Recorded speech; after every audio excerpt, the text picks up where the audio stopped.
All right, folks, we are back for round two. And just to give you a rundown of what's going on, we are round two of the finals for the 1-2-3 Bowl.com Open here at Hall of Fame Silver Lanes. Just to give you a quick rundown, we are down to round two, so we now have our 8 buys just came in, so we have 32 finalists left. I am Chris Forey. In the booth with me is Dave Kipperman, Vice President. Hello. We also have Mike Collins, one of our Hall of Famers from last night, also owns the pro shop here at Silver Lanes. Am I correct when I say you own the pro shop? Partners with Dave Gasick. Okay, well, excellent. So last night during the event, and we'll go through numbers and all that, but to me, when you have a Hall of Famer, somebody of Mike Collins' stature, we're going to just talk. And at some point today, you'll get to hear all the cut scores and all that as we get closer to the finals. But and we'll go over the sponsors. I appreciate all of our sponsors, but to me, when we get to hear stories from Mike Collins, he was just telling stories before about watching Dick Weber and these other guys, Bob Strampy, helping him out, telling him how to play the inside line. I just think any kind of knowledge you could pass over and anything you have to say. One thing I want to ask is last night they were saying you set scoring records at the Meadows, a bunch of scoring records. Can you hear what I'm saying? First of all, what kind of ball were you using when you set that scoring record at the Meadows? Manhattan rubber. Manhattan rubber. The kind they give you for a 300 game.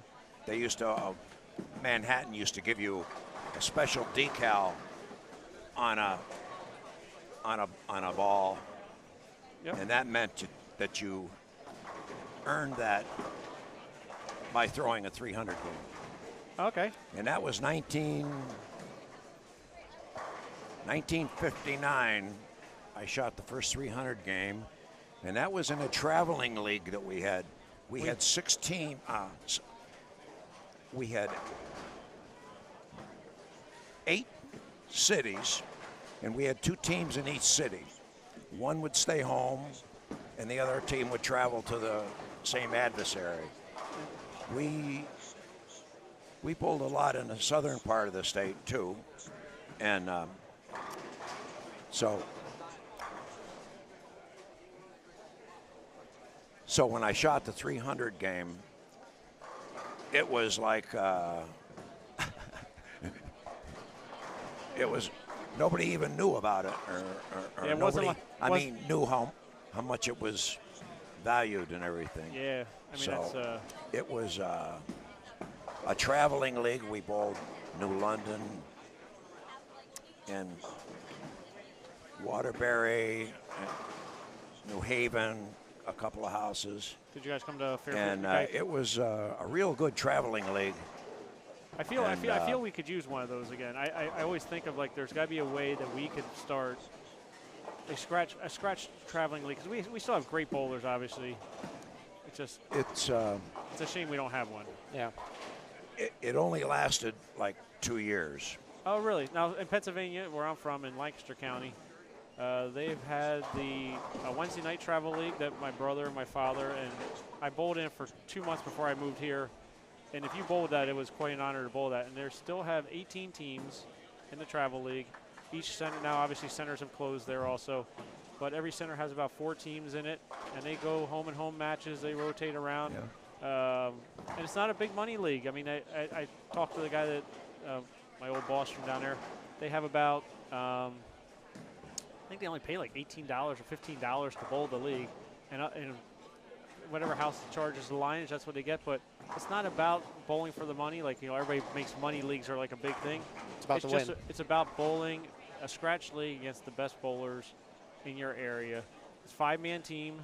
Yeah. They still got it. I mean, so you got 90 guys. I mean, and when if they have it there, I don't get why we can't have it here. It just, I feel like we should be. I can't stand. I'm going to tell you. I'm going to preach a little bit here. I can't stand handicap money leagues. It shouldn't happen. Money leagues are meant to be scratch leagues. Well, excuse me. That's all right. You just blew out our ears. Oh, I got to be careful. That didn't help either. That's okay. I won't do that again. That's okay. It was funny. Okay.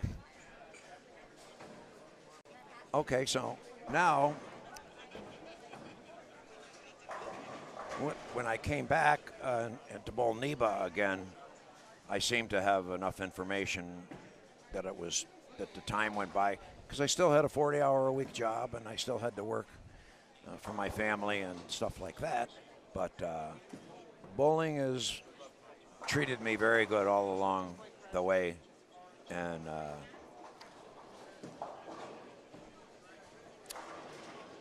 we used to have a bowling show from Newington.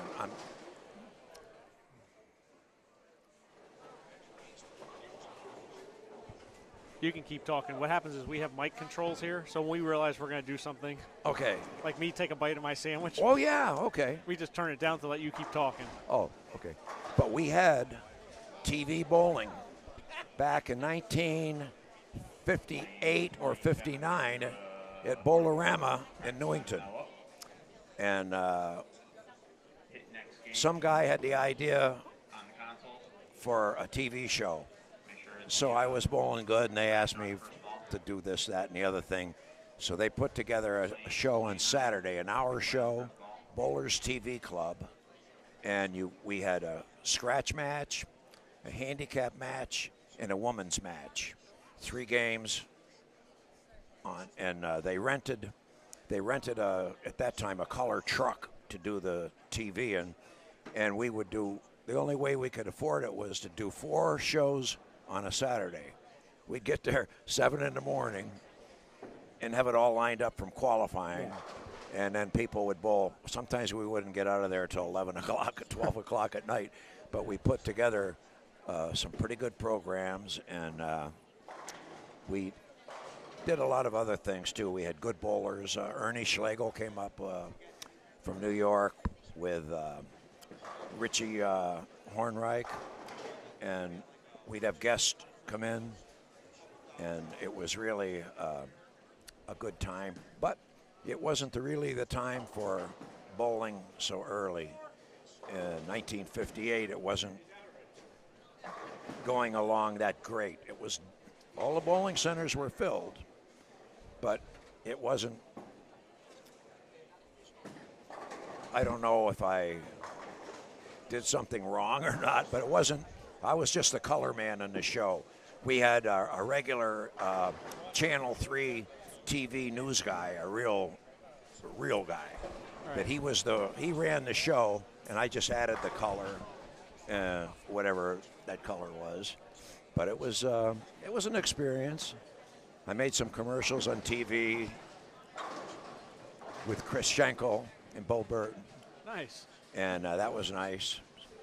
And I've got a lot out of bowling and a lot out of the people that I met bowling, and I can't, other than fishing, although there's no more fish in Long Island Sound, we know that, but there's other things in the Long Island Sound. I won't say that. There's other things in the Long Island Sound. Let me do a quick rundown here real quick. I'm sure. Chris Forey, NEBA president. Dave Kipperman, vice president. And we have Mr. Mike Collins, Hall of Famer. Great honor. And so we are here at the 123bowl.com Open. And we are at Silver Lanes, Hall of Fame Silver Lanes to be exact. So it all ties into our Hall of Fame weekend. It's just a coincidence that we're at Hall of Fame Silver Lanes. Actually, it worked out well. It's actually not. I planned it around that. That's part of the idea. But so we have Mike in the booth. If anybody is watching live, we have 42 people watching us live right now. Please share the stream. And Mr. Collins, I'm going to guess you're not a Facebook guy, so you're probably like, what do you mean by share the stream? Oh, no, my girl is home now. I'm sure she's streamed. We watched all last night when I got home. So did I. Yeah. I went to the bar, and yeah. I wanted to hear it. I didn't listen to the entire thing, but I skimmed through it. I wanted to see see what people saw from the camera view. It came out fabulous. It was it's very good. I mean, to me, Dave and I were talking about this earlier. We're not trying to boast or brag, but again, if you were there, if anybody was in that room, it was obviously I'm not trying to take anything away from our founding fathers in NEBA. To me, it was the greatest night in NEBA history. Obviously not taking away from what they established for the club. Of course. But having all those people in that room, we had 210, I'm going to guess. Maybe I shouldn't say that so the gallery doesn't charge us more money. There was like 40 people there. We only had 150, but I mean, we packed them in. People actually showed up that didn't have tickets. Is that right? There were some people that came without tickets, and we figured out. You know, my wife Janine was very helpful in getting everything set up, and she made sure that she came upstairs. She goes, you know, these so and so showed up, and they have another guest, and they have this. And to me, the night was so special. I'm not turning anybody away. We were going to figure out how to cram everybody into that room. And it was comfortable. It was comfortable. The gallery did a great job. So I do want to give a shout out to the gallery and Glastonbury. Their staff was amazing. But the night, again, if anybody has not seen it, please go to the Facebook feed. We did go live last night. You can see it. 15,000 people have watched the second half of it already. Oh, that's great. 15,000. That's great. I mean, that's crazy. Usually, like for our title matches, we get over by a weekend, we're probably about 5,000 people. 15,000. That's how important it is in New England that night. And that night will go down as, like I said, the greatest night. I mean, obviously, hearing everybody speak, that wasn't supposed to happen originally. We weren't going to let everybody have a talk. I think having Barry, Bruce and I came up with the plan of having Barry, Tony, Billy Spigner, I call him Spigner. Sorry, Billy. And then Larry, the four of them, we believe they were the right people to take a little bit more time, talk about the club, how it got them to where they were in the bowling world. But an amazing night. And Hans Fecko, I see you're out there, buddy. Wish you could have been here. I know you were here in spirit watching. Yep, there you are, buddy. And Hans Fecko says he misses you. Yeah, Hans was a real. He was unique. He was unique. He was a great action shooter. He loved the action, and we used to drive around Boston, first Boston 10-pin, and Sammy White's place, and all around. I had a unique. My first NEBA I ever bowled happened to be at Nutmeg. I wasn't actually in the pro shop that particular time, but I went to Nutmeg and bowled, and I ended up bowling Hans in the finals. And he used to, whenever I would see him, now I haven't seen Hans in years, he would come over and just be like, yeah, "You beat me there." Well, sorry, but yeah, it was quite a. Oh, and Rhino, and I just got an update. Rhino just won something. What did Rhino just win, Chad? Sorry, one of my guys, Rhino. I drove balls for Rhino Page from the tour, and he just won a tournament. So must have won something important. But yeah, Hans is great, and Hans sent in he sent me a great email after he got inducted. After he got the call that he was going to be in the Hall of Fame, and it meant a lot to him, and as it did everybody. I mean, that night, the energy last night in the room was unbelievable. It was. It was absolutely unbelievable. I didn't fall. I mean, I had to wind down. I had to go back and just try to figure out how to decompress. I mean, it was.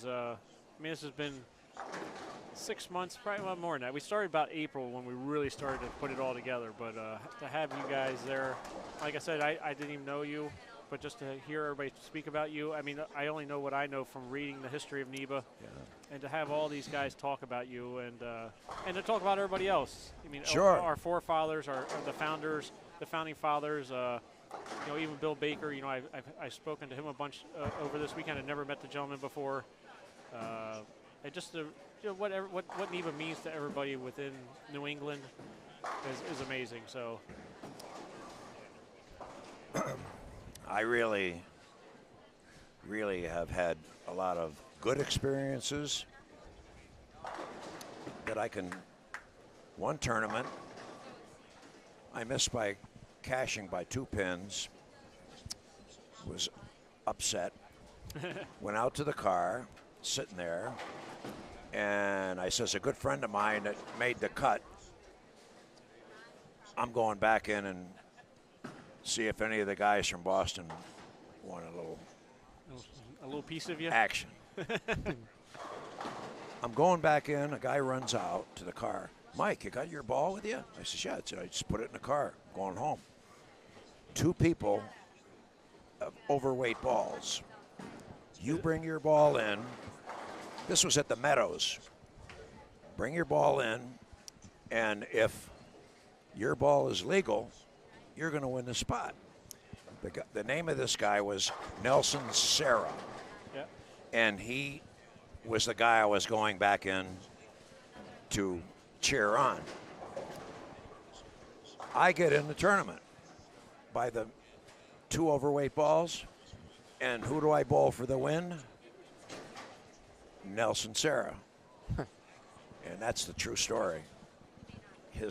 I looked it up just to see. It was Nelson.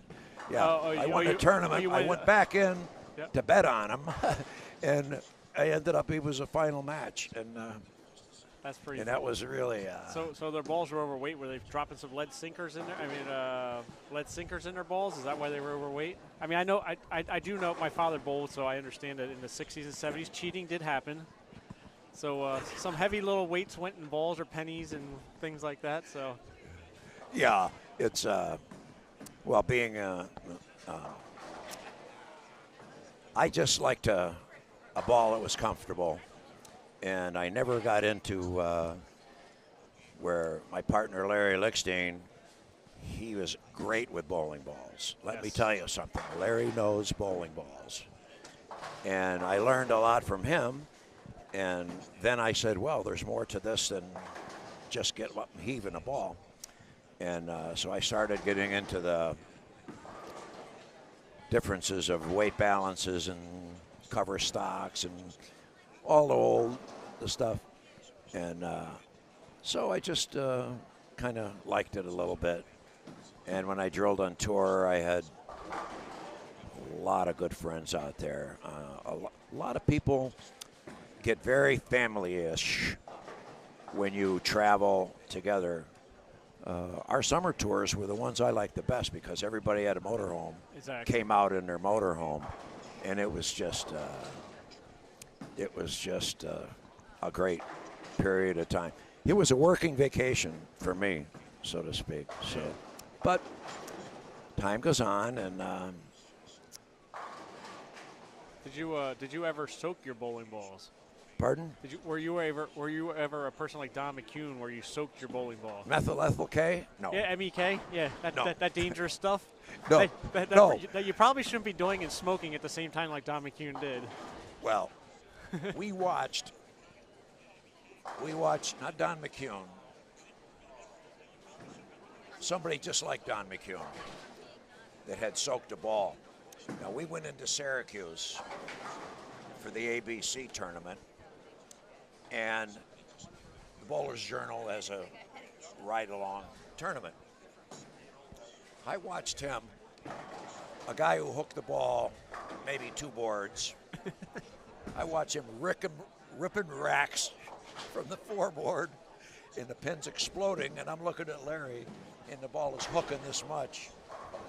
And I says, what's going on out here? And we found out that I could barely hook the ball on this finish that they put out. Yep. And so that was a changing time. Other times, what would happen? Sometimes the ball would be a little too cold because it stayed in the trunk of your car too long, and then we'd have to say, go warm it up a little bit. It's not hitting right with a durometer. Right, exactly. And so we not that they ever tried to sneak anything by it. You don't think so? I'm being serious. I personally I don't think so. I don't want to think so, maybe. I've been in the bowling world ever since I was a little kid, and I believe that if people are given a chance to cheat, I hate to use that word, cheat, but if they're given a chance and they figure out a way around it, they're going to try and manipulate to try and benefit themselves. It's just going to happen. And we hope that everybody has integrity and doesn't do that, but there's always going to be somebody that doesn't. They don't. Well, myself, as far as hooking the ball was concerned, it never seemed to be much of a problem since I had a right-hand master eye. Oh, okay. And I'm a left-hander. Yeah, exactly. And you think you're bowling down the boards, but you're not. Right. You're following your vision. Exactly. And everything I threw went left. Yeah. I couldn't do anything else. So I threw it, and I got a break point. Yeah. And I played that for a long time. But now the guys were saying you had a lot of hand. Last night it was mentioned that you had you could hook the ball pretty good. Yeah. That's Oh yeah, I could. You could lean on it, huh? I could hook on it. Yeah. That's It was, pretty. Dave's he should be a right-handed bowler. Dave's left-handed also, but he plays the lanes like a righty. He's I didn't learn to play outside of 10 till college. so he likes fourth arrow all the time. I'd like to choke him sometimes. Whenever we bowl nationals or stuff like that, I want to say, what are you thinking? Oh, But, it's gotten better. It's gotten better. Yes. Well, he also got the 7-pin off a full racket nationals on video. Oh, yeah, going up the crack. He It just went just- up the crack. It literally stayed on the crack to the 7-pin. It was pretty funny. It almost would have been better if it went in. No, because it allows us to make fun of you. Well, better for me. Yeah. In 1965, I got an invitation to the World's Invitational in Chicago, Oh wow. one of the 100 bowlers in that tournament. And think about that. 100 bowlers back then. Yeah. I mean, when you have like the. Well, they had all the beer teams. That's And what I mean. I mean, you have lot it's of bowling, and competition. bowling is the most popular peak, and Yeah. and there's only 100. So that's quite an honor right I mean, there. I got my invitation was like in gold print and everything. I said, oh, look at this. And do you still have that? I don't know. I think I do. I mean, that'd be something if I was. Oh yeah, for your it's a family. good piece Get- of. I got a get lot it of framed. literature like that. I'll look for that. I never wondered if I had it. That'd be something to get framed. Honestly, Yeah. that's it. I mean, think of that. 100 people. I'm not trying to cut you off, but 100 Yeah. people out in the Mecca and in bowling's Heyday. prime heyday. You're one of those 100. Okay. Yes. I Indeed. mean that's pretty awesome. In fact, one of the guys that was on my pair was a guy named Johnny King. Johnny King was probably the greatest card player in the bowling world. He used to smoke a big cigar, but he never smoked it. So he Big chewed on cigar, it. Johnny King. It's an old-time Chicago bowler. So I did put the ball through the baby split routine. Keep going. And when I put the ball through the baby split, and I turned around, Johnny King was like this on the floor on his knees. He dropped the cigar out of his mouth, and he's going like this to the audience. You know, I guess they never saw anybody put the ball through the baby split. Bad rack. It looks funny when that happens, even today. It still happens today. I've done it 100 times. Not bragging, but it's my break point. It's where I play the shot, Yep. and my break point You get that is. steep angle. You get that steep I enough don't know, it angle. looks weirder going through the baby split or chopping when you leave the rail. You chop the middle pin out of it. Yeah. Both of them The same look, thing. They both look like really weird. That shouldn't happen. Yeah. It's the same, basically the Oh same yeah. structure. So, but I seem to be able to do that, not at will, because I want the spare. Yeah. I mean, but Yeah, exactly. Maybe your ball wasn't big enough. Yeah. well, I was a one-ball bowler, and I'll tell you to this day, I've never used. I have practiced and fooled around. My weights are dead zero. Okay. After drilling my ball, you put it in a scale. No matter where you turn that ball, So you do like stays the same. You almost do like Never, like a never like a change. gravity balance almost, or some, like what do they call that? Somebody came up with a word for it, but yeah, but zero. But some people call it gravity balance, which means it equals out all the way around. I figured that was good to get a system like that, so I don't have to worry about it. Well, now you're basing it on your release and the things you can do to a ball. Adjusting, and I found I was more comfortable adjusting myself rather than playing with weight balances or scuffing the surface of the ball. I'm not saying there's anything wrong with it, but I personally didn't care for that type of situation. Yeah. So I bowl along, and that was it. No, I mean a lot of players like I mean we drill balls for a bunch of guys on tour. I do, and also obviously a lot of the NEBA guys. And it comes down to each guy has like a system, a thing they like. I mean, I know how I like my stuff drilled. When I drill Bill Webb, I know there's two drillings he likes. We do one pin up, one pin down, a certain thing. I mean, it just and he each of the guys, they have their own way of manipulating the ball. They know what they can do. So, but Hans Fecko, he chimed in here. He said he wants you to tell us about Pro Grip. Did you invent Pro Grip? What? Pro Grip. Did you invent it? Pro grip? Yeah. No. Well, Hans is saying, Mike, tell them about Pro Grip. Is it like the tacky material stuff? Yeah, I use that. Did you invent it? No. It's like pine tar. I didn't invent Yeah, it, but I used it. You do. I used it a lot. Your holes had to be like black, like tacky black. I don't know. You probably never pay attention, but I mean, the cork inside your rubber balls had to be like. So how long's Pro Grip been out? When did you start using Pro Grip? When did you start using the Pro Grip? When I couldn't get a grip on the ball, Oh, really? I would A little dab? just a dab, and I would regulate it very small amount. That stuff's dangerous. Plus, I have a funny way of addressing my ball. I don't put my fingers in first. Oh, I bury my thumb all the way in, and then I reach forward with the finger holes. I never use grips, never use finger grips. And in your entire life, even now. No, I use slugs. Yeah, because you have to in today's Slugs world. for the thumb, you gotta. But finger inserts, they rip my fingers. yeah, me too. I can't Yeah. I can't funny avoid you say that. abusing the fingers. Yeah, So I don't need it. Why do I don't no. need that for any reason. So I know, why do we use it? I tried it a long time ago too, and I was never a fan. I think, not to cut you off here, but we have two guys from our league bowling each other, I believe. We Yeah, have, Tom is bowling. Tom Solomon is bowling. Calvin Sellers. Calvin left a 10 pin in the 8th, week 10. So we have Tom with the front 8. Make that front 9. Nope, Tom just left a 10 pin. So now we have potential of a tie going into the 10th frame between two guys that, down at the end over here, Yeah, Mike. 39 and 40. Down 39 and 40. So we're not trying to cut you off here. Obviously, we're getting to the end of the action. See if we can give people updates. Our squad leader from the 12:30 squad got the front 9, Mike Simba. He will be moving on. So exciting stuff here. I tried Pro Grip once when I was a kid there, Michael. I was a kid. I put my thumb in Pro Grip. I think the ball, and I've never hung in a ball as right-handed. Now when I bowl left-handed, I can hang in a ball, but right-handed, I bowl with both hands. But when I bowled right-hand, primarily, I've never really had a problem getting out of a ball. And I thought I was going to put it to the ceiling tiles. So I said, this will never happen again. I'm like, that stuff's dangerous.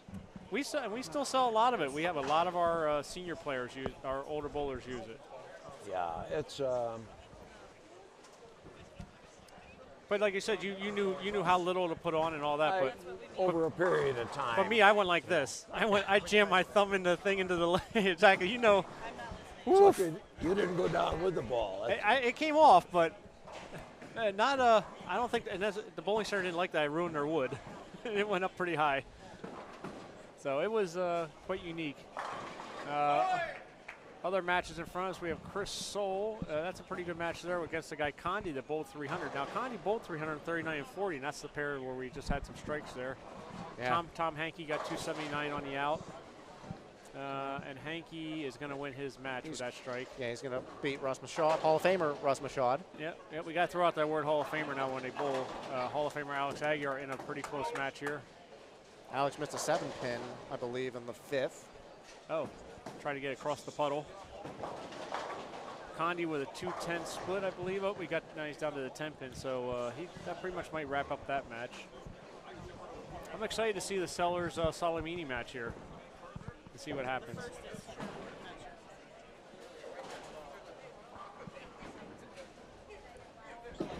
The pair in front of us looks like RJ is settled in after a rough start. Nick Marion's doing pretty well. Yeah, he's 67 on the out. RJ 48 on the out. Nick needs the first hit in the 10th. Yeah, Nick needs the first one.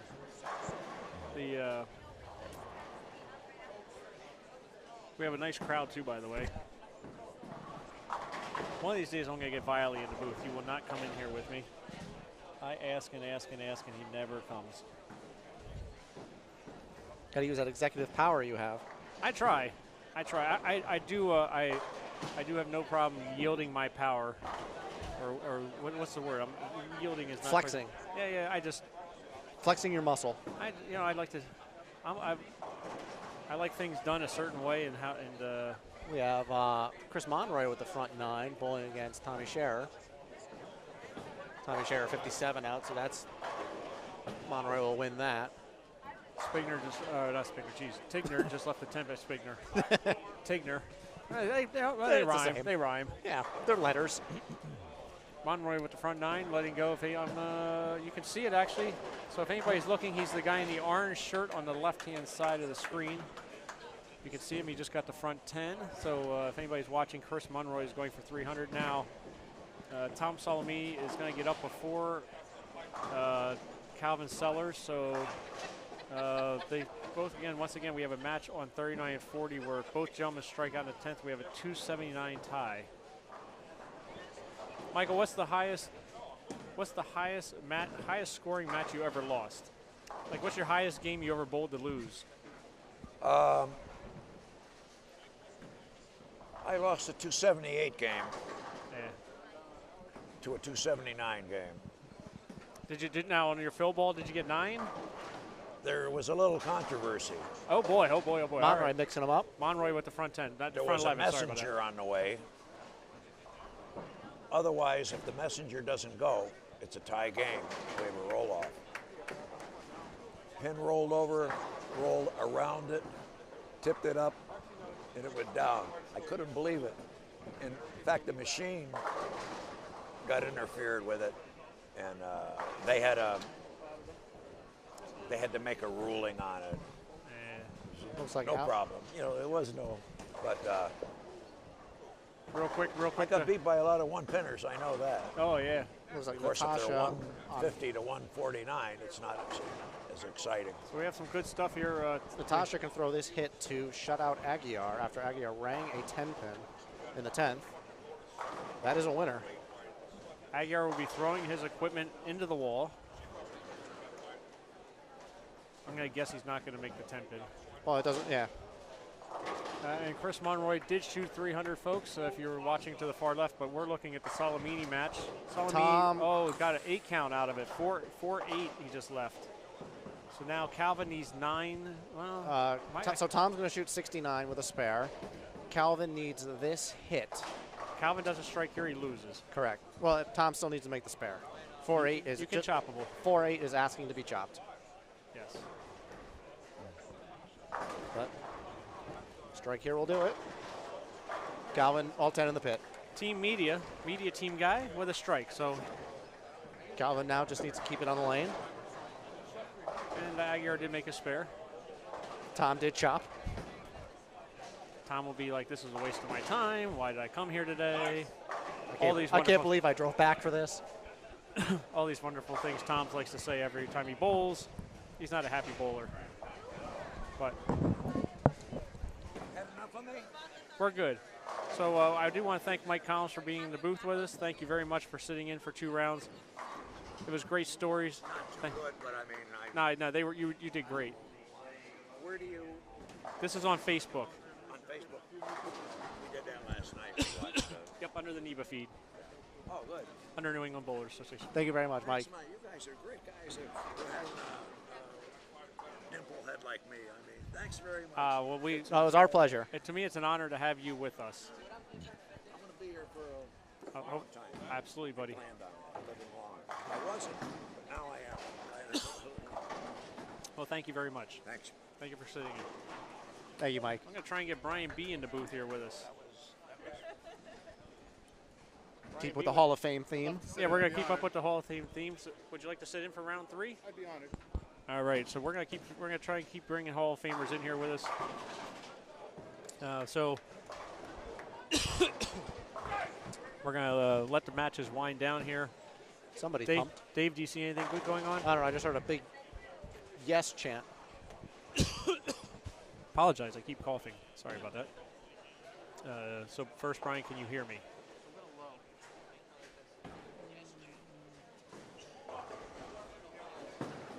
Can you hear me now?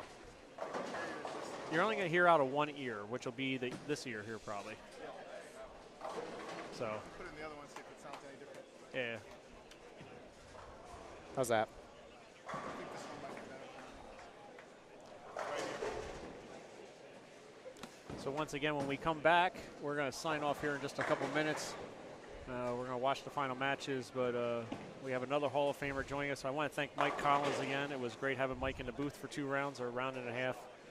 I love hearing old school bowling stories. I'm obviously been in bowling all my life. When I was a kid, I would just sit at the bowling. Well, obviously I was there because of my father, but we had a 24-hour bowling center, one of the places, and I would just sit around and sit on the wall in front of the front desk, and they would just tell stories all the time. And same thing if I go to a Grand Masters years ago. I used to go to some of the Grand Masters tournaments just to listen to the guys talk. So it's quite an honor.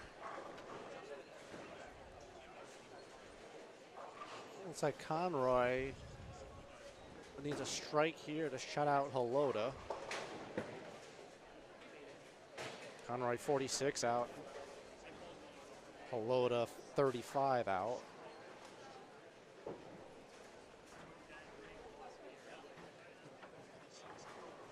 And Conroy just took a re-rack, so.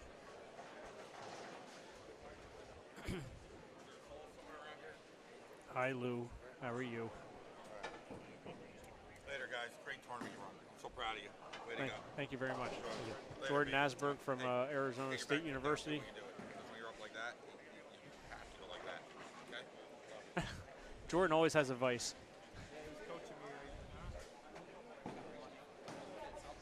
Yeah. He's quite a character. Obviously, you've known him as, I'll let Brian talk here later, but I've known him for a long time, so. Yeah, I've known him since 1988 myself also. I've known him for 30 years, basically. Met him bowl in the high roller tournaments and the Lustig tournaments in Long Island. I beat him in a JBT when I was 12 bowling scratch. Wow, that's incredible. It was him, Joel Susser, and Litch were all in the finals. I remember those names, Joel Susser. Joel Susser. I didn't one know of him the that well, but I one of the remember greatest bowling forms I've ever seen. Litch used to talk about him, said the same thing. My father said he was the greatest bowler. Nice, Conroy! Hey. Bill Green in the house, everyone. Ooh. All right, there went our ears in the microphones. All right, hopefully. Did you hear that, Brian? Yeah, I did. What? I'm good. Sound check. So real quick, the match is winding down. I think we can say so. Conroy has knocked out Halota 46 to 24. I apologize. Hopefully you were watching at home and you can figure out who won. But we are So- going to sign off. Sevasta needs a double here. Oh, sorry about that. Maybe I Oh, shouldn't sign off maybe. yet. Yes, he does. If he doubles, he forces the next guy to get a hit. That guy Savasta, I only saw him bowl at EP at the beginning of the year. Very, very good player. Yeah, He win there or came in second though? I think I actually He remember lost his- to Aguiar. Yeah. when I was secretary, I think he bowled a few Nebas back in the early to mid 90s. I recognize the last name, but I don't remember him that well. Yeah, I mean, I just obviously when he finished second at EP, it's the first time I ever saw him. He's bowled a few since then, so.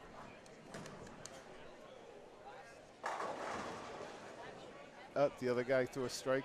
All right, so that'll wrap up that match. Still needs 8. Stranger things. We did see that earlier when we called somebody winning on a double. Oh, making him show up.